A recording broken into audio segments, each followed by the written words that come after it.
Hi, this is Cecil Bozarth again, and welcome to MBA 540. In this session, we're going to talk about process choice in manufacturing and service environments, and then about business process management. As we'll see, when selecting between different process choices in manufacturing and services, the issues of trade-offs come up again, just like they did in our discussion of business strategy. With regard to manufacturing processes, we have to consider the production volumes we're dealing with, the level of variability, and the level of customization we have in the products we're making. For service processes, we have to understand to what extent does customer variability impact the service environment. Also, we have questions of when should the process be artistic versus more standardized. And we'll deal with that issue by looking at an article called Fixing Healthcare on the Front Lines. That was written a few years back, but illustrates the idea of how we mix artistic processes with more standardized ones in a service environment. So let's start with a simple example from the manufacturing environment. Suppose we're trying to make solid wooden seats for a chair. Which process is best? On the one hand, on the left we have a traditional approach for doing this, which involves a saddle machine and a shaper machine, followed by some sanding operations. Now the saddle and shaper machines involve significant setup times every time we switch from one particular chair design to another. So for instance, if we're going from one style to another, we have to shut down these machines, we have to realign the tools within it, run a few test seats just to make sure we're making them okay, and then switch over production. And that setup time is significant here. If I'm going from style X to style Y, it can take roughly 6 hours of downtime before I can start making the new style of seat. Now the advantage is that once I have the machinery set up, I can pop out a seat every 1.1 minutes, or about 60 per hour. On the other hand, on the right side, we have a more modern approach to this, which involves a 5-axis router.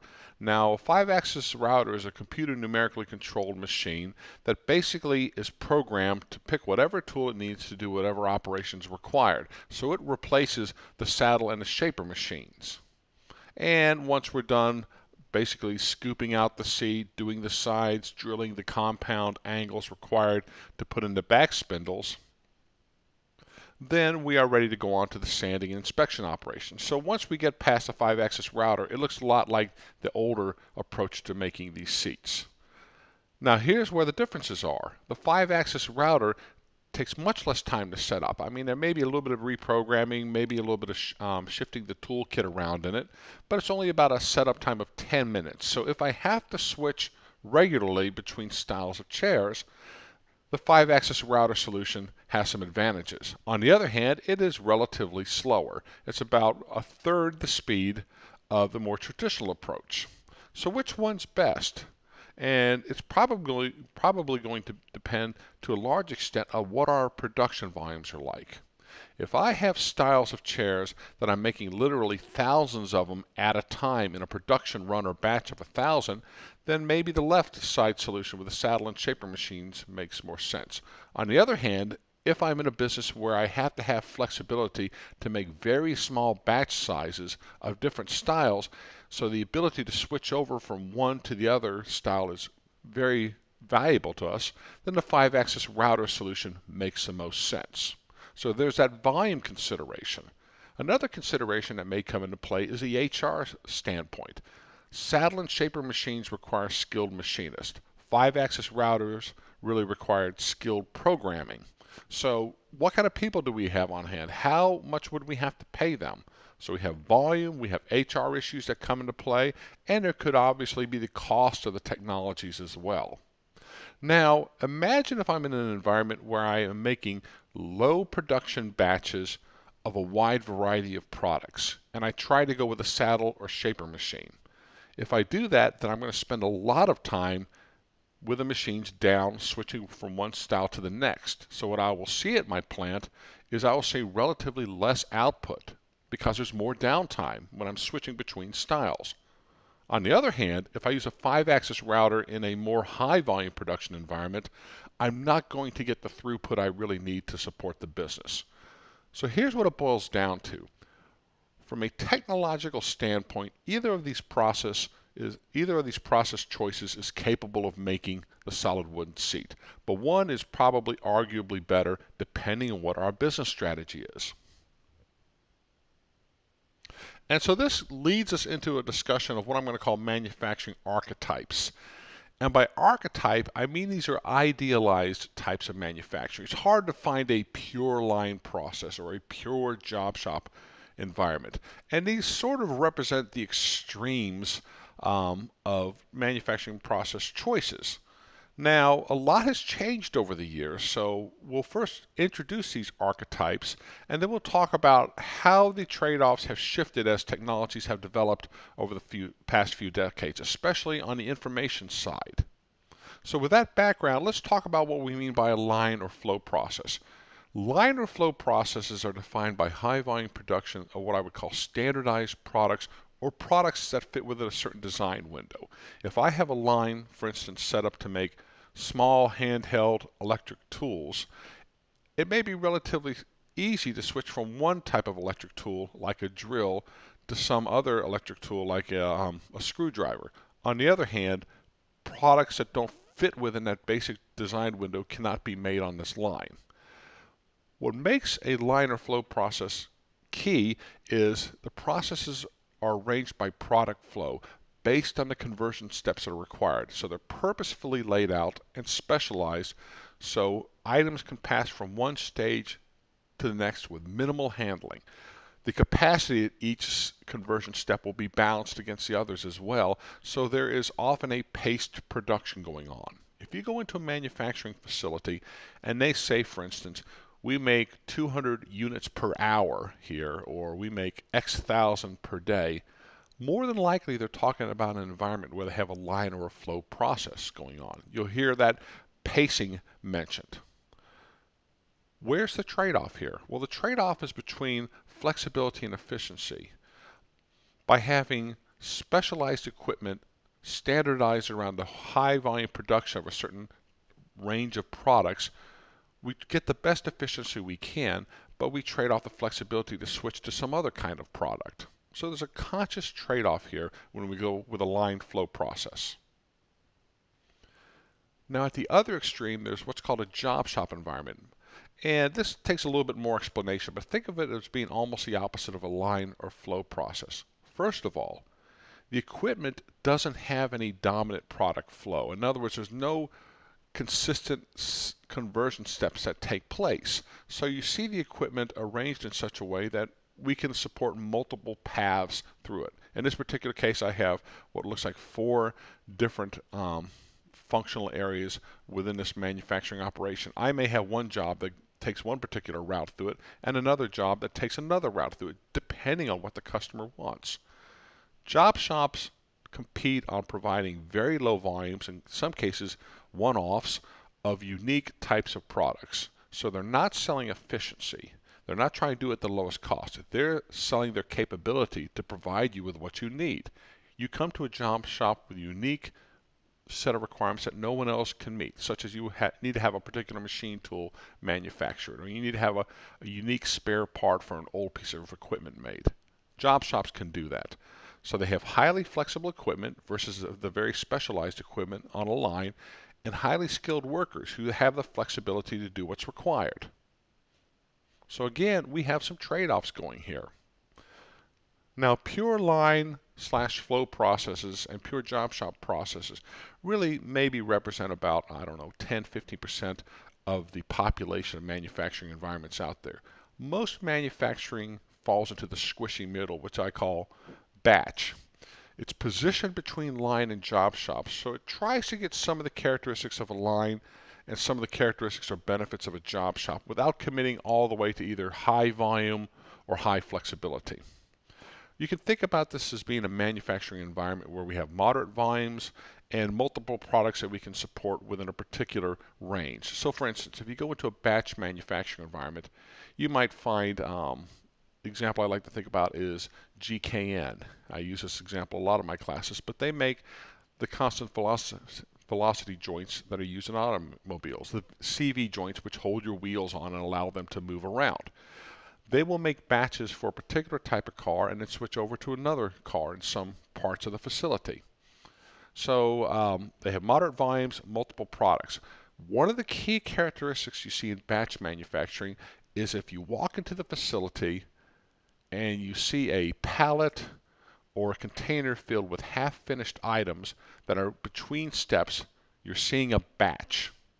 And that's what makes them sort of a combination of job shop and line. They'll run all the units through one step, let's say 1,000 units through one step, and they'll run it through the next conversion step and then move it on. So they're trying to get some of the advantages of volume at each of the steps, but they don't have enough volume necessarily to link it all together into a dominant product flow like we have in a line process.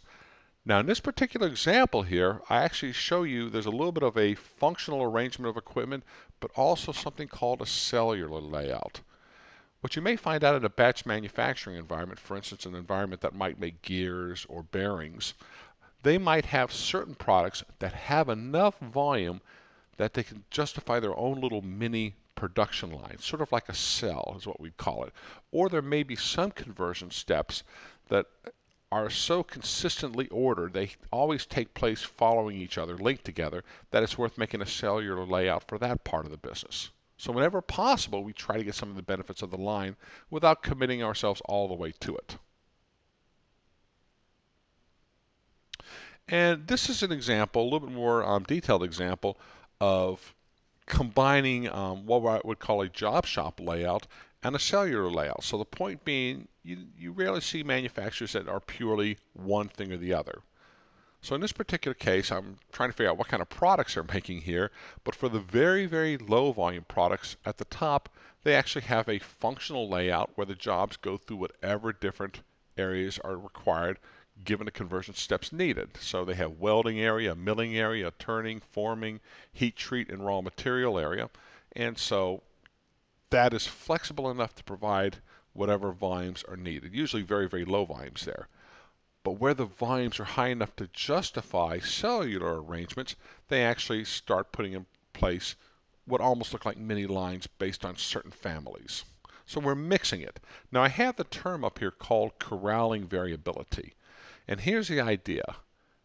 In a facility like this, we may find out maybe 80% of production volumes can be handled in the cells. The products are standardized enough that they can actually have their own cells for certain types of products. But there may be that 15-20% of stuff that's so unusual that we don't try to put it through a cell. We actually put it off into the more job shopish area of the plant. In effect, we keep those unusual, lower volume, more complex products out of the main part of the plant where they could interrupt our ability to produce efficiently. That's what we mean by corralling variability. Now, keep in mind that term because we're going to come back to it later when we talk about services. Okay, so there's this idea of what's called the product process matrix, which has been around a long time. And it still has some good ideas, but we're going to introduce it and then we're going to talk about how things have changed. The traditional notion has been then that I've talked about some of the basic differences between job shop, batch, and line.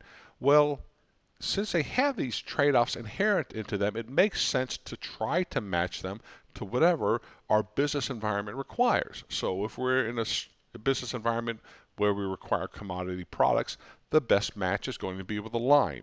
Alternatively, if we're in a business environment where we're supporting low volume, one-of-a-kind products for the marketplace, job shop or very low volume batch makes sense. So we have this idea that there's alignment along this diagonal in the middle here. Now what happens if we're off that diagonal? Well, let me give you an extreme case. Think about a basic pen that you probably have in your hand right now while you're taking notes. Could I make a pen in a job shop with highly skilled workers and highly flexible equipment? Sure.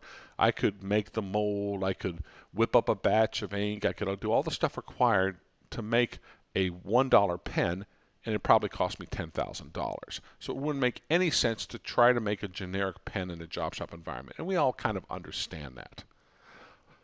But where you see manufacturers sometimes make a mistake is they use more high volume, less flexible types of processes to do low volume work. So, for a classic example, let's go back to the chair manufacturer we were dealing with at the very beginning. Let's suppose they actually have the saddle and shaper machine set up in place and they're trying to make seats. And then someone comes along and says, hey, I know you're good at doing volumes of 100, 200, 500 seats at a time, but I need you to make about 4 prototypes for me. Can they make those 4 prototypes? Yeah, they can do it. But the problem is they'd end up shutting down the area that makes seats for 6 hours to do about 5 to 10 minutes worth of production. So what they'll have is fixed assets that are underutilized. So you often see that happen. High volume manufacturers, because they have what they perceive to be the capability to do it, if they have any excess capacity, they might waste it, unfortunately, doing low volume work. So they've got to be very careful about dealing with that kind of mismatch. Generally speaking, prototyping in a line environment isn't good. Now that said, there's been a huge influx of technology breakthroughs that reduce these trade-offs over time, but they never fully go away.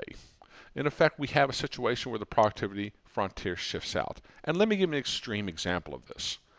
Let's say I have a line process that makes plastic bottles, and it can make plastic bottles in pretty much any color based on the raw material that goes into it. It can make blue, green, yellow, clear plastic bottles.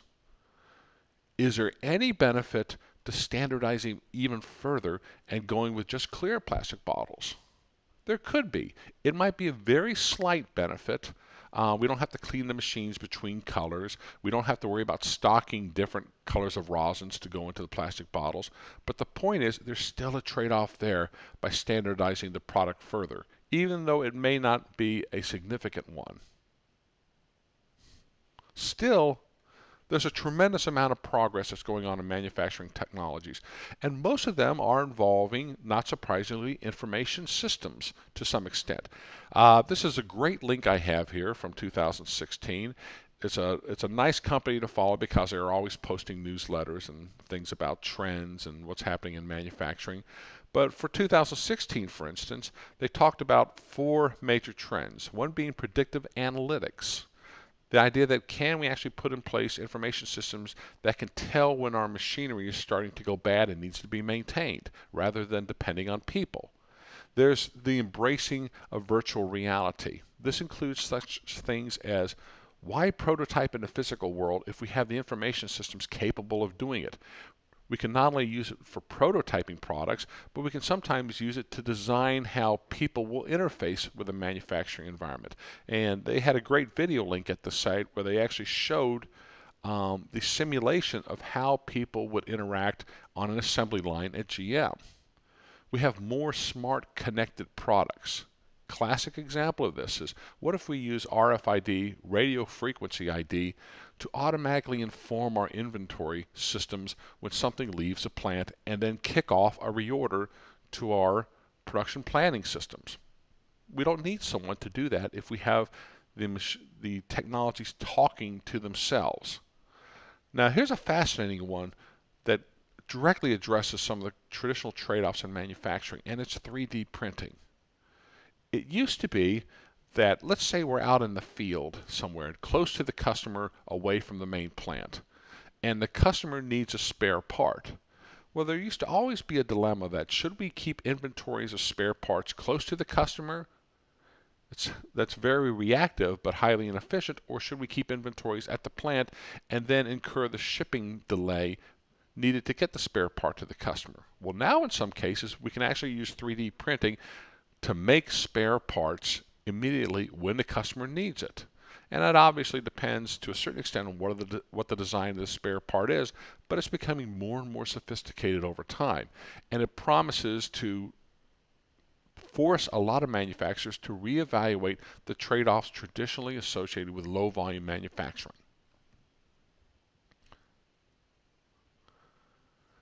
Now this slide here is to make a point that, let's say we are in a business, and a lot of businesses tend to think about themselves as being either devoted to particular market segments or devoted to particular lines of products. Well, let's say we are actually following a product through its life cycle. How does a manufacturing mission change over time? The classic life cycle talks about an introduction phase where there's a few adopters of this relatively new technology, not a lot of standardization in a product, not a lot of emphasis on cost. The product, if it's successful to that point, goes through a growth stage. It has the highest volumes at the saturation maturity stage, and then finally the production volumes fall off as it enters obsolescence and decline. The point of this is, if you can imagine trying to move the manufacturing organization itself through this, if we start with a manufacturing organization that can support the introduction stage, very low volumes, non-standardized design, you're looking at a job shop, low volume type of environment. But by the time you get to saturation and maturity, you're talking about a standardized design where the emphasis is on cost. It's very difficult to progress a particular manufacturing facility through these different stages. It's not just a matter of the equipment, it's a matter of the people there, it's a matter of the production planning control tools they use. So usually when we have a situation of a company trying to support a particular product through its entire life cycle, they're either going to have to shift the products across different physical facilities as the volumes change, or they're going to have to outsource pieces of this. For instance, I may decide as a manufacturer that I can handle products through the introduction and growth stage, but once they get to the saturation and maturity stage, there's someone else who can do it better than me. Okay, so this leads us into this notion of customization. And my point is that what we look at as being customized from a marketing standpoint isn't necessarily the way we look at it from a operations or supply chain standpoint. When I was a small kid, I remember going into a store one time that had these small license plates you put on your bikes, and the small license plate said Cecil on it. So I had to have it. Now, someone from the marketing side might say that was a customized product because it had your name on it, which made it unique. From an operations standpoint, however, someone had made the decision to make that plate and push it all the way down the supply chain to that retail store before they actually knew who was going to buy it. So I would argue that it wasn't a customized product as much as it was a make-to-stock product for a very, very small market, which was kids named Cecil. There's simply not a lot of them. So from an operations-centric perspective, customization occurs when a customer's unique requirements directly affect the timing and nature of operations and supply chain activities. So if I can do all the conversion processes and all the logistics to get the product all the way to where the customer will eventually get it, if I can do all that without having to deal with the final customer, then it's not a customized product. Let me give you an illustration. Imagine I'm a manufacturer of windows that go into homes. So I have a catalog out there, and I offer windows in, let's say, 100 different style or 100 different basic styles and sizes. And I require the builders to choose from those. So if I have a catalog of 100 different styles of windows, then it really means I can do most of the conversion and logistics steps offline before I know who the actual customer is. I can actually design the windows, buy the materials, fabricate parts for all these different sized windows I need, assemble them in quantities that make the most sense, and then ship them out to the market. All that happens offline from the final customer. Now, from the buyer's perspective, the only thing that's really online is that they may have to wait to get the windows shipped to them, or they can go pick them up. And they certainly have to buy the windows as well.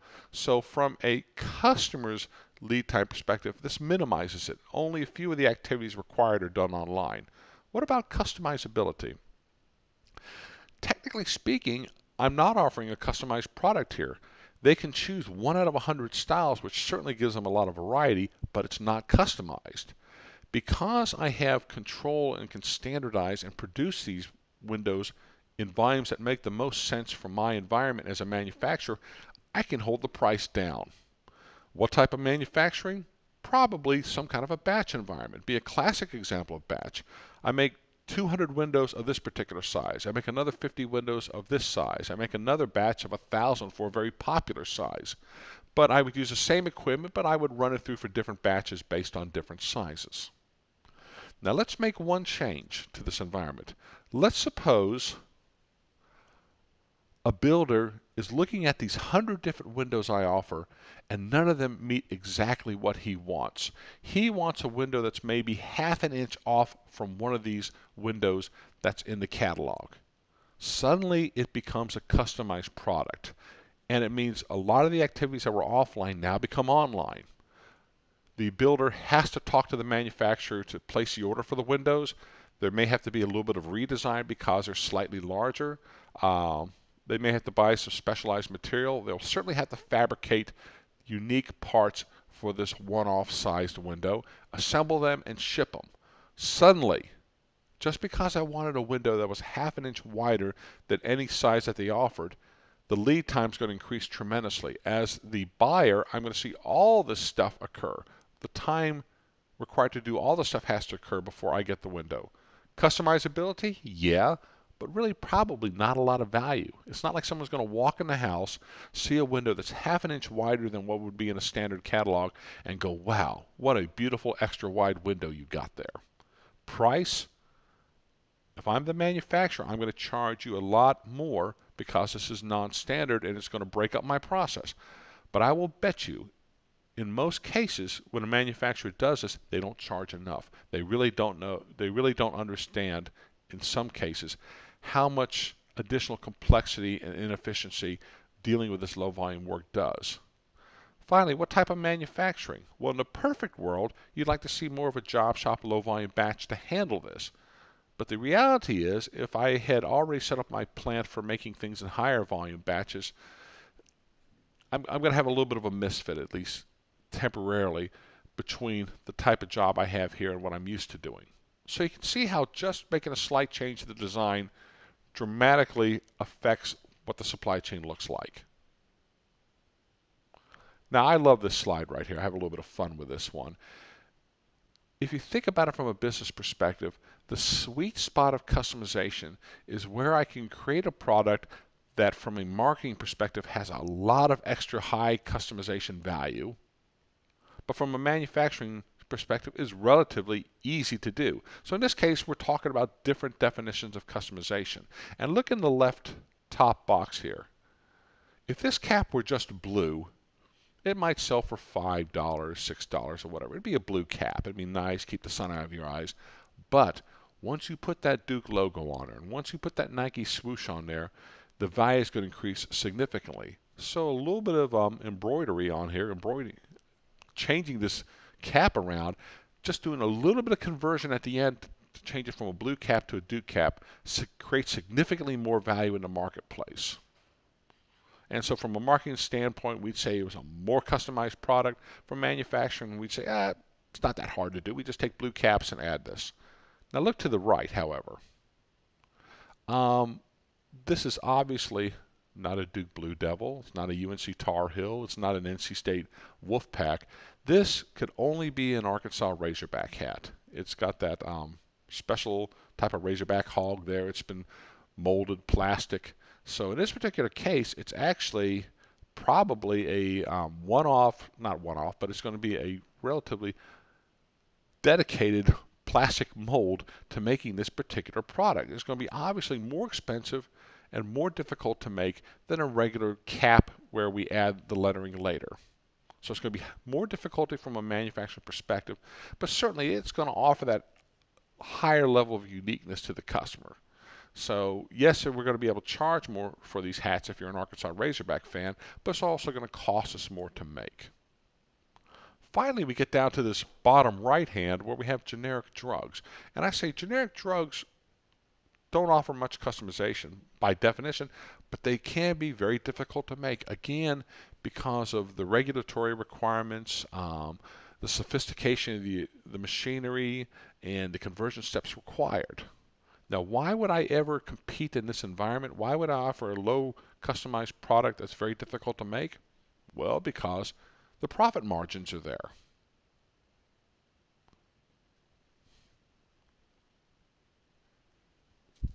So, another way to think about customization from a manufacturing perspective, and I'm going to take the example of an assemble to order or an ATO environment.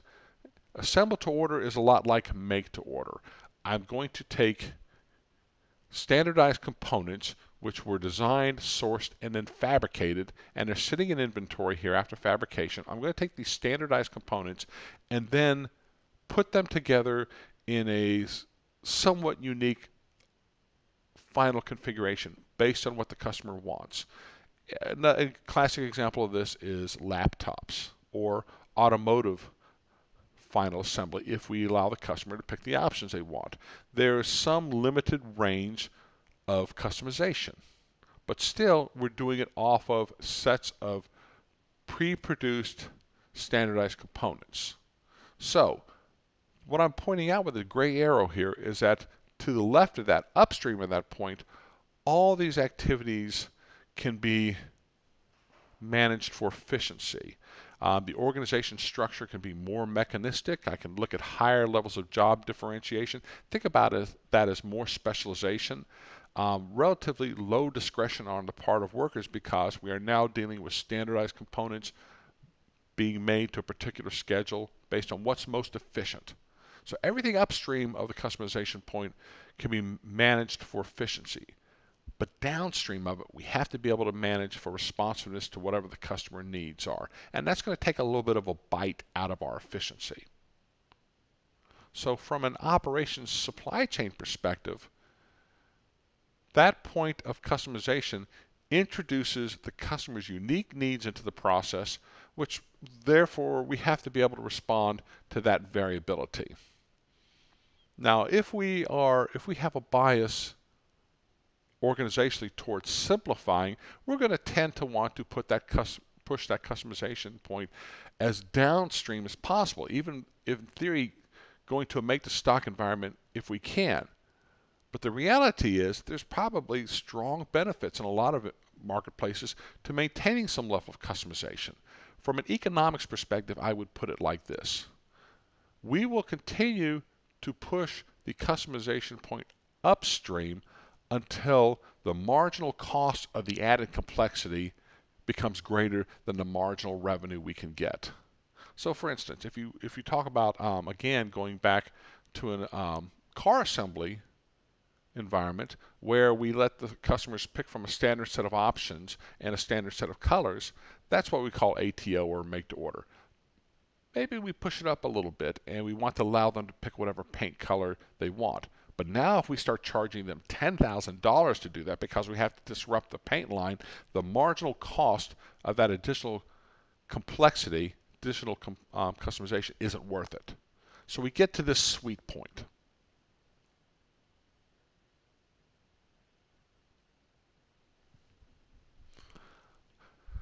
So again, reiterating, how would we identify the optimal customization point?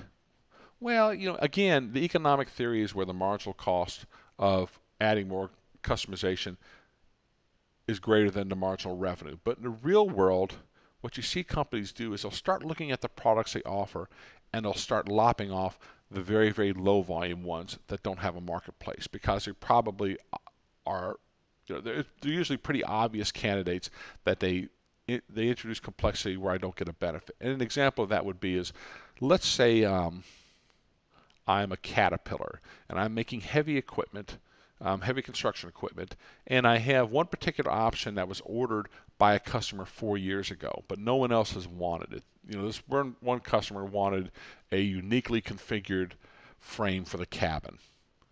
Well, if no one else has wanted it in 4 years, I might think supporting it and offering that and stocking parts or whatever's needed to keep that on the books is not worth the effort. So I'll lop that off. So usually you'll see companies look at what they're offering and realize that the very, very low volume things they've offered aren't worth the effort of supporting. And they'll start working it back from that, trying to get back down to a simplified product line.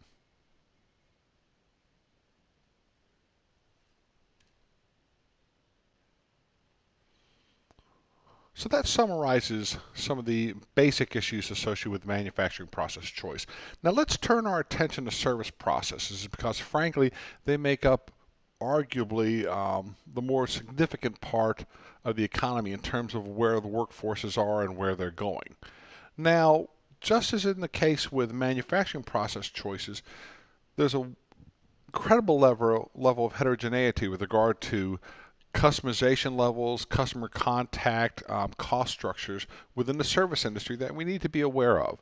The point is, the old thinking that services is somehow softer than manufacturing is simply not true. So let's look at some of these characteristics. First of all is the service package itself. What is the mix of value-added physical and intangible activities? There's some services that arguably consist primarily of physical activities. Think about a shipping firm or UPS or a FedEx.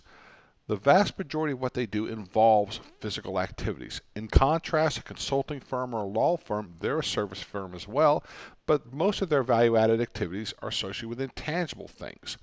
Then there's a degree of customer contact. To what extent is the organization directly dealing with a particular person? And to what extent is that person part or integral to the production process or the service process itself? And I'll give you a really good example of this.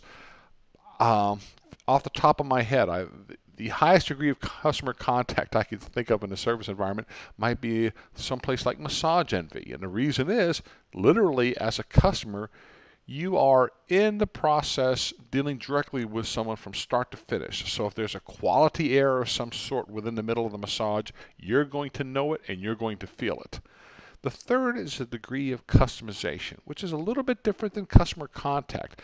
I can deal directly with customers regularly, but not offer them a lot of freedom of choice to get what they want. So let's look at these in more depth. Degree of customer contact has significant implications for where the service is placed and how it is designed. If we have a low contact service, such as financial transaction processing, we can do activities offline from the customer. They don't have to be there when it happens. We can think about locating any physical facilities for efficiency. We don't have to worry about a front room to manage. And what I mean by a front room, it could be like in a retail environment such as a Kinko's, the person who deals directly with the customer while all the copying is done in the back room. But a front room can also be like a website. If we have a low contact service environment, if the customer may not even know we're handling business for them. We don't have to worry about setting up a front room to deal with them directly.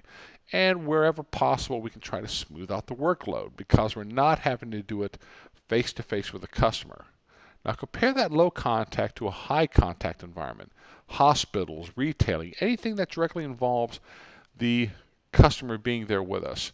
Now we have to think about performing our value-added activities online. We have to make our service easy to access, either through physical location or through the web. Front room does become a concern now. Also, the flexibility to respond to customers' needs becomes more of a concern now. And in fact, we'll get to this notion of variability introduced by the customer in a few slides. So a few years back, Roger Schmenner of the Indiana University Business School put together a model of services. And what he argued is there's such a wide range of difference in service environments based on the service package and the degree of contact customization that they face different managerial challenges. But let's talk about a few of the examples here and why they are where they are. I have a service factory here which is defined by a primarily physical service package and a relatively low degree of contact customization. Why would I put an airline here? Well, let's look at it this way. I think if you were to look at the cost structure of an airline, you'd see a lot of the expenses associated with the physical activities it does. You've got the planes, you got the fuel expenditures, you got the expenditures on access to the gates at the airports, etc. So a lot of their money is going to be spent on that side of the house. Now, we all understand that there's not much customization with a regular airline. You pretty much show up for the flight at the time they specify. But what about contact? Why would I say low degree of contact? Well, think about it. Chances are you bought your ticket online and you didn't have to talk to anybody. You might have even skipped past baggage check-in and went immediately to the gate. And so the little bit of contact you had with the gate agent was scanning your ticket, your boarding pass. Then you get on, you say hello to the flight attendant, sit down. So you may have at most dealt with 2 or 3 people in the airline directly. So there wasn't a lot of contact there. Now look at the very bottom where we have the professional services here, such as physicians or consulting firms. Traditionally, you can see those as having high degrees of contact and customization, and that the service package is more one of an intangible type. It's hard to put the value on what a consulting firm looks like, does for you, just by looking at the actual physical reports or PowerPoint presentations they provide. It's the knowledge, it's the insights they provide. So they're very different in an airline than an airline up in the service factory would be. Okay, so with that, how do the managerial challenges change across those dimensions? Well, if we're talking about a primarily physical service package, then the focus is going to be on capital decisions, the idea that we have to make investments in inflexible capacity, so we have to get it right. What I mean by inflexible capacity is, let's say, again, you're an airline and you have to make a decision on how many jets you should have in your fleet. It's going to be hard to reverse that decision very quickly. Now, with regard to an intangible service package, you're going to be less concerned with capital decisions than you are on the actual people that you bring into the business. Who are we going to hire? How are we going to train them? In some cases, they should come in with some professional certification of some sort. If I'm a law firm, I expect them to have a JD degree from a very good school. How do I schedule this people resource in the most effective way possible? Now, with regard to the distinction between low and high degrees of contact and customization, when I'm in a high customization environment, I'm looking for ways to fight inefficiencies. Let's go back to a consulting firm for a minute. It's absolutely true that a consulting firm should offer unique, tailored decisions to each of their clients. That said, there's still going to be some fundamental models, frameworks, approaches that they use in doing their work. In other words, if I'm doing a spend analysis for company ABC, I'm going to follow basically the same steps I would to do a spend analysis for companies XYZ until I get into the details of it. I'm not going to change the steps and procedures and redo the way I do business every time I get a new client. It wouldn't be very efficient. At the other extreme, how do I make a low contact customization service environment warm? How do I make it more friendly, recognizing that I'm limiting the choices? The other idea is that there's really a lot more room to position services than what is suggested from the initial model here. So remember, we had hospitals up here at being a service shop. So there's a lot of investment in physical processes, etc., and a high degree of contact customization. But what you see is now specialized clinics out there that deal with a niche of healthcare, such as a birthing center. So what they've done is they purposely lowered the degree of customization, but still kept a rather warm service environment. So you'll see birthing centers, they actually decorate it, make it much more family friendly. So the birth of a new child in the family is usually considered a very exciting time, unless it's your 50th child, I guess. But they want to make this particular market niche very profitable, and part of the way they do that is they keep the level of customization down. They're there for birthing babies. They're not there for dealing with broken legs or any other kind of a healthcare requirement. Another example is low-cost online trading. They're not going to give you a lot of contact, not going to give you a lot of customization. They'll give you access to reports, but you are basically going to be responsible for your trading activities. The trade-off is, obviously, you don't get the same degree of contact customization, but you get lower cost trading as a result. Okay. Now I want to switch the focus over to managing customer variability in services, and when should processes be artistic, and how do we manage that? So there's this great article that came out in 2006 by Francis Frei of the Harvard Business School about breaking the trade-off between efficiency and service. Now, for those of you who are interested in managing service environments and this interface between operations and marketing, Francis Frei is a really good source for that. So I would suggest you go out there, look at the web, see some of the books she's written, articles she's put out. This is an example of a work she did back in 2006, but it gives you a flavor for some of the ideas she has. And definitely an author, academic worth following.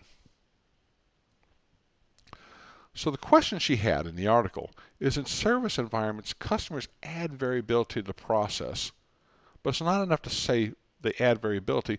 What type of variability is it? And the reason we have to know is different sources of variability suggest different solutions. Give you an example here.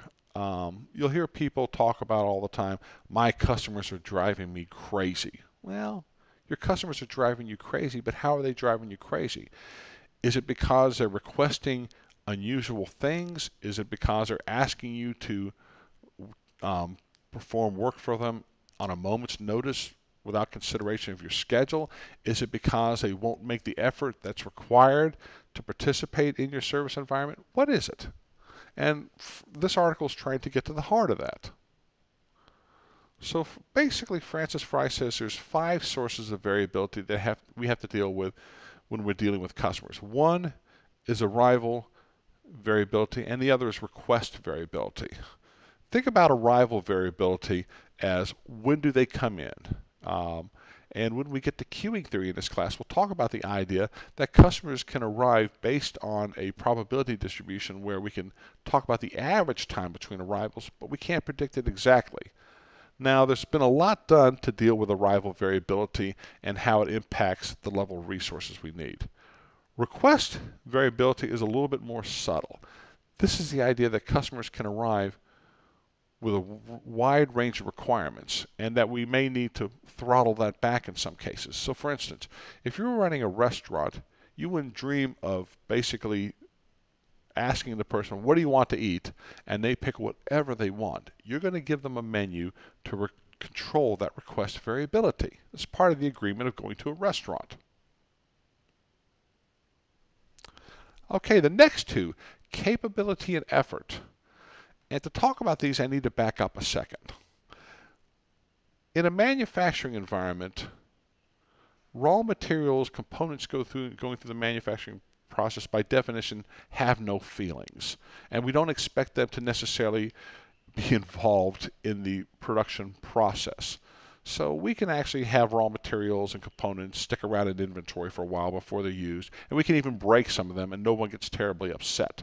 On the other hand, in a service environment, in often cases, if we have a high contact service environment, the customer is involved in the process. So we have to be very conscious about what role they play. Now, that leads us to this discussion of capability and effort. This arises when the customer is directly involved in providing the service, and organizations frequently confuse the two. Capability. You might have a bank or organization you do business with that wants you to do online banking. And you get this all the time. How would you like to get your notifications electronically rather than by paper? Or how would you rather pay your bills electronically versus paper? And to do that, you have to have some sophistication on how to enter your credit card information or give them your bank routing number so you can have automatic withdrawals taken from your checking account. There's a little bit of sophistication required on your part to do that. That's what we call capability. Effort is, to what extent do I want to be involved in doing that as a customer? The example that comes to mind with me is I like to pay my bills online like anyone else. I think, snail mail with a stamp's a hassle. I don't like writing the checks if I don't have to. In fact, I have my credit cards memorized so I don't have to go through all that effort. But when I lived in Orange County, North Carolina a few years back, and it came time to pay taxes on my vehicles, they gave me 2 alternatives. One was the old paper way where I wrote them a check and put a stamp on it. The other way was to pay by credit card, which I was about to do until they wanted to charge me $15 for the credit card transaction. I was perfectly capable of entering my credit card information in there, but I'll be danged if I was going to pay them money to make it more convenient for them. So I ended up writing them a check with a stamp on it and making them go through all the hassle of dealing with a check. In other words, I was capable, but they gave me absolutely no incentive to put forth the effort of electronic payment of my taxes. All right, I'll get off my soapbox a little bit on that one. The final type of variability is subjective preference. And this is based on the idea that different customers can interpret the exact same service experience differently. Most of us, especially once you get into millennials, etc., if they have to deal with a call center or a chat room to get a technical question answered on a product or service, they like an efficient, to-the-point answer. They're going to interpret that as being a positive service experience. On the other hand, people who are somewhat older may want a more personable type of response. Hi, Cecil, how are you doing? Hope you're doing well today. Did I answer your question? Blah, blah, blah, blah. And so you could, on the one hand, a very short, to-the-point answer might be interpreted as being very effective. Another person might say it's unfriendly. And so with this background, the idea becomes, in dealing with each of those different sources of variability, in general, the service business has a couple of choices. It can try to accommodate that variability, but usually that means it's going to increase the cost to serve. Alternatively, they can try to reduce the variability, but that could impact the quality of the service experience. And so let's give some examples for each of this. According to Francis Frye, how do we deal with arrival variability? Well, the classic accommodation approach is to have extra capacity on hand to absorb that arrival variability. The classic reduction approach is to take reservations, only allow people to come during their assigned times, or use things like off-peak pricing to basically move the demand curve a little bit, or offer limited availability of certain types of services. With regard to request variability, we can have specialized and highly skilled employees react to your particular needs or requirements. Alternatively, again, we can use reservations, or we can persuade the customers to basically pick from the quote-unquote menu of services that we offer. We can limit the service breadth. You get the idea here. Capability and effort. If we want to accommodate that kind of variability, then we're probably going to end up either holding some customers' hands or having an employee serve it as backup to customers who don't want to go through the effort. Alternatively, we can require the customers to increase their capability if we want to reduce that variability, and we can use rewards and penalties, what they call an instrumental approach. And with regard to subjective preferences, again, you'll see environments where you have employees who are very quick to diagnose and adopt quickly to different customer requirements. So in other words, if I'm working in a call center and I perceive I'm talking to someone who wants a little bit more friendly interaction, I can change the tone of my voice, the speed of my answering. Alternatively, we can persuade customers to adjust their expectations. This is the way we do business. Now, again, there's a cost versus a quality trade-off going on here. Now, what the author, Francis Frye, suggests is that if we're clever, we can actually reduce these trade-offs. They don't go away, but they're not as obvious as they were before. And she calls this the use of an uncompromised reduction and low cost accommodation. So let's see how those play out here. What do we mean by low-cost accommodation? Well, we can use low-cost labor, automation, and self-service options to deal with variability in arrivals. So think about it this way. You notice now virtually every fast food restaurant that you walk into, they give you the cup and you pour your drink. That is classic self-service option where the production capacity for filling drinks arrives when you do, because it is you. You arrive with a demand for a drink and you take care of it yourself. And there's also the automated machines you can choose from. What about request variability? Again, we can go with low-cost labor. We can use automation, self-service options. I know there's a restaurant near where I work that has one of these machines where in theory I probably could have 200 different types of drinks based on the basic soda and what kind of flavoring I want. Now, on the other side of the house, you can see going down the low-cost accommodation, you see low-cost labor, automation, self-service poke up again and again. But what about uncompromised reduction? Take a look at the request capability effort, and subjective preference boxes. These are the most interesting ones here. Target customers on basis of either request, capability, whatever. But the notion of targeting customers, this sounds like a marketing idea. And the beauty of it here is if we're in an uncompromised, if we want to be in an uncompromised reduction environment, it's because we purposefully line up the market with what we do. We don't try to be a one-size-fits-all service environment. Southwest Airlines used to be focused on casual travelers doing trips of less than 400 miles or less. They weren't trying to serve business travelers and their unique needs. So they had reduced what the service provided, but they lined it up with a very specific target market. Scottrade, you see advertisements for them on TV. They are clearly targeting sophisticated individual investors who have no problems using advanced analytics software to decide what stocks and bonds and investment instruments they want to put their money into. They're not going after mom and pops who don't really have a good understanding of financial markets. Now, obviously, there's challenges in doing this. One is pinning down the source of variability, identifying the right one. Where the customer is directly involved, how do we find a mutually beneficial role for them? Why should I learn to become capable, or why should I make the effort? And then testing and improving the solution. Now, marketing can help in both cases, understanding exactly what motivates the customers, what they would respond to.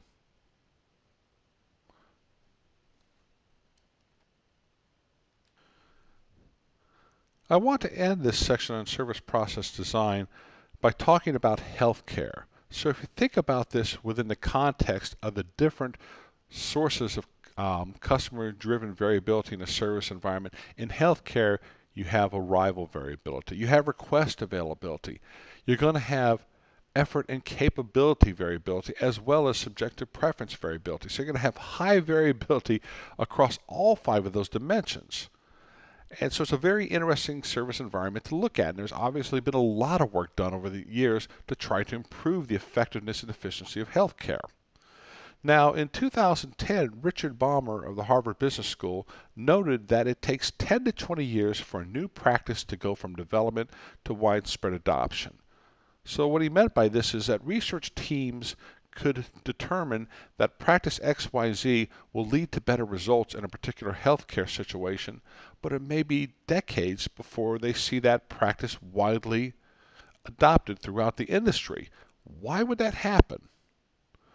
The second thing he noted is that the chance of receiving care that meets generally accepted standards is about 55%. The reason for this slow dissemination of best practice is because traditionally healthcare has been organized primarily around giving the doctors what they need to do their job. And by the way, I'm not picking on doctors here at all. I want to emphasize that. But the idea was healthcare was almost like a job shop. You had this highly flexible, highly trained individuals, and they needed to be provided with the resources that they thought best met the needs of a particular situation. So obviously what would happen is, think about it from the perspective of the individual doctor. They've gone through medical school. They've gone through their residency. They've learned what is the best practice at that point in time. It may be very difficult for them to keep up with best practices as they evolve over time, but they may pick up things as new colleagues come out and share practices from other areas. Now, the point is that it can lead to a relatively slow dissemination of best practices. Now, compare that to the manufacturing industry, where things like Kanban and Lean, Six Sigma, and other types of manufacturing practices get disseminated pretty quickly. It's because the focus tends to be more on the actual process steps and conversion process than the individuals involved. So his point was that there's ways we could go about actually resolving these problems and have faster dissemination of best practice than what we've had in the past.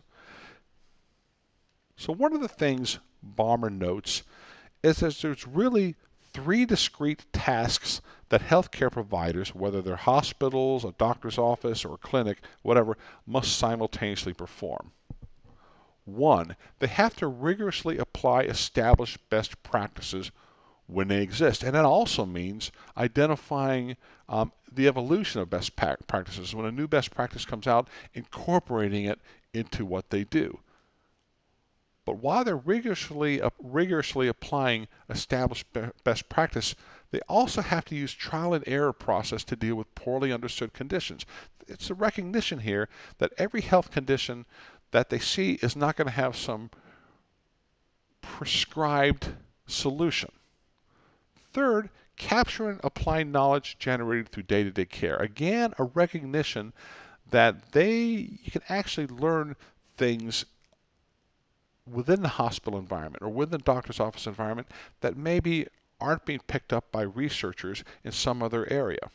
So we have a potential conflict here in the sense that we're trying to decide when should we standardize practice versus when we should be more artistic and flexible.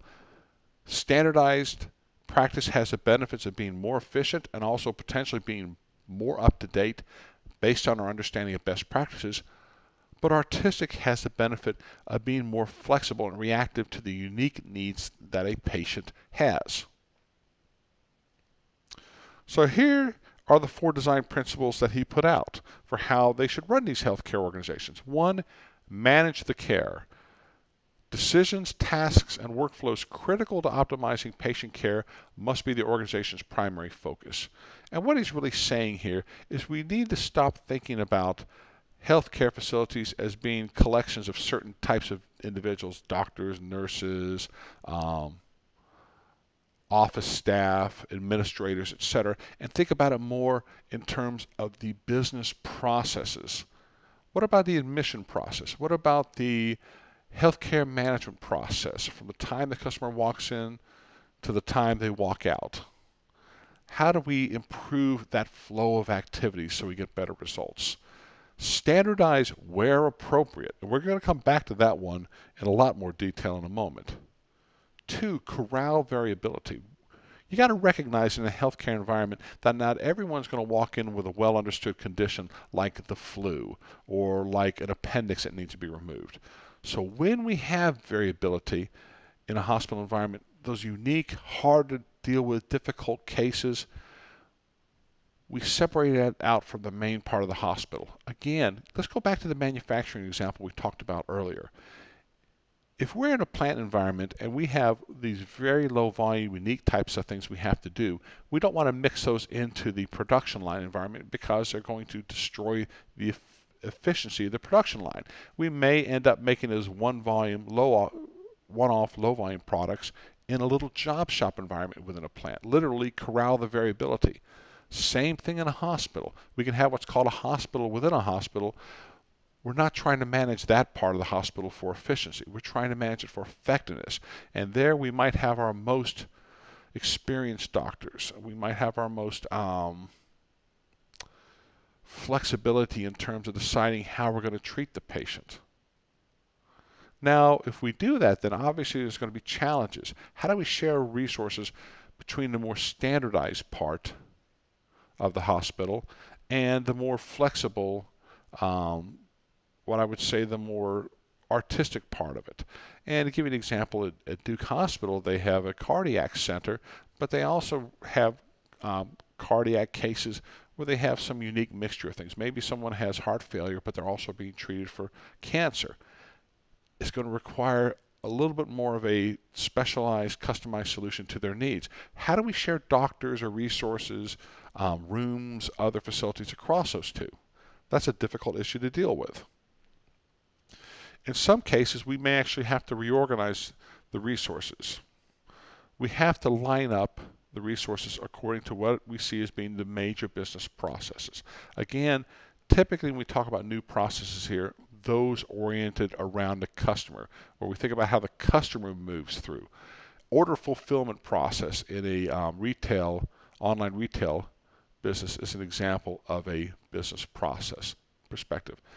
In a hospital environment, the patient care process from start to finish, the discharge process, the enrollment process, they're examples of more business-oriented, customer-based processes. And finally, learn from everyday care. How can we get these experiences that people have and capture that knowledge and feed it back into improving the process? In other words, we don't have to necessarily depend on external parties doing research to tell us what best practices are. We can learn it from what we do within our business. So how does this all play out? Well, let me give you an example of a company that Bomber did some research with, but other people followed as well, called Intermountain Healthcare. And Intermountain Healthcare is a network of healthcare facilities, hospitals, clinics, etc., out in the western part of the United States. And here's what they did to deal with some of these issues, the wide range of seemingly endless variety of customer needs. First, for common and well understood conditions, teams of specialists at Intermountain developed standardized processes called protocols, which define in a step-by-step manner how each condition should be diagnosed and treated. So it's almost kind of like a menu. If someone walks in with this condition, here's the things we should do. The protocols were then computerized and shared with caregivers who then followed the protocols when treating patients. Now, there's a lot going on here. Those caregivers could be physicians, they could be physician's assistants, they could be nurses. That's one issue. The other issue is you talk to doctors, you talk to nurses, they don't want to have a cumbersome electronic device or process that they are beholden to. They don't want to spend their time filling out forms when they could be given health care. So how do we make these computerized protocols as unobtrusive as possible? And so it becomes a unique IT design issue. Now, to ensure that the protocols are both up-to-date and workable, Intermountain regularly updated them based on the latest scientific evidence as well as actual caregivers' experiences. So this is where, one, they have the feedback loop from what the caregivers have. So maybe if I'm a caregiver and I'm going through a protocol and I keep on skipping a particular step because I find out it doesn't work, that gets fed back to the specialist who designed the protocols. And they may ask the caregiver why you don't do that step. And the caregiver can give them the reasons why. But at the same time, those specialists are also looking externally at the latest scientific evidence. That takes a lot of the burden off the individual caregivers to be up on all the latest research. Now, furthermore, while the protocols are meant to capture best practices at any point in time, caregivers can override the protocols when they feel conditions warrant. So again, we're talking about this fairly subtle interface between information technology and the people involved, the socio-technical aspect of operations. And again, I think if you ask a physician or you ask a nurse or a physician's assistant, would protocols be useful? They're probably going to say yes, as long as it doesn't become too cumbersome and they spend all their time messing with the information system versus dealing with the patients. Now here's the real kicker to all this. Because there's a great deal of overlap in patient needs, Intermountain found that over 90% of its caseload could be addressed through just 70 protocols. So by developing 70 protocols, they can develop a higher quality, more controlled, more efficient, effective process for treating 90% of its caseload. That's an incredible economic benefit. It recognizes that most of the people walking to the hospital don't have a unique set of needs, and that we can learn from that, we can take advantage of that. But what about the other 10% of the cases? Well, the other 10% of the cases had complex or unique needs that had to be handled on a case-by-case basis. But the beauty of it is you pick up such efficiencies by standardizing as much as possible the treatment of 90%, you're freeing up resources to better treat the 10% who do have unique requirements. Classic example of corralling variability. So is it worth it? Well, consider this. A couple authors in 2011 actually looked at the economic benefits of one of the protocols being used by Intermountain. And this was a new infant delivery protocol. Steps to follow when going through the delivery, I guess, of a baby. And what they found out is that the new infant delivery protocol helped reduce rates of elective induced labor, unplanned cesarean sections, and admissions to a newborn intensive care unit. That one protocol saved an estimated 50 million in Utah every year, and if it had been applied across the United States, it would save about 3.5 billion. So not only do we have an economic savings of 3.5 billion based on this one protocol potentially, but no one wants to have their newborn in an ICU. I mean, there's not only an economic cost, there's an emotional cost here. Clearly there's a benefit to a protocol like this.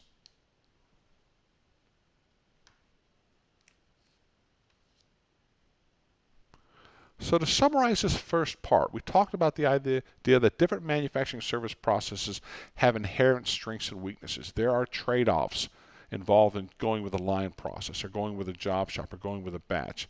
There are trade-offs going with a service environment where we have a low degree of customer contact or customization versus the other. Now, while these trade-offs may be reduced over time in manufacturing, they still exist, but the productivity frontier is shifting out.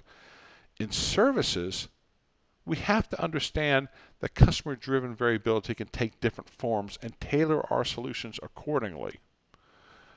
We also have to deal simultaneously with the need for standardization, flexibility, and learning, like our hospital example showed at Intermountain.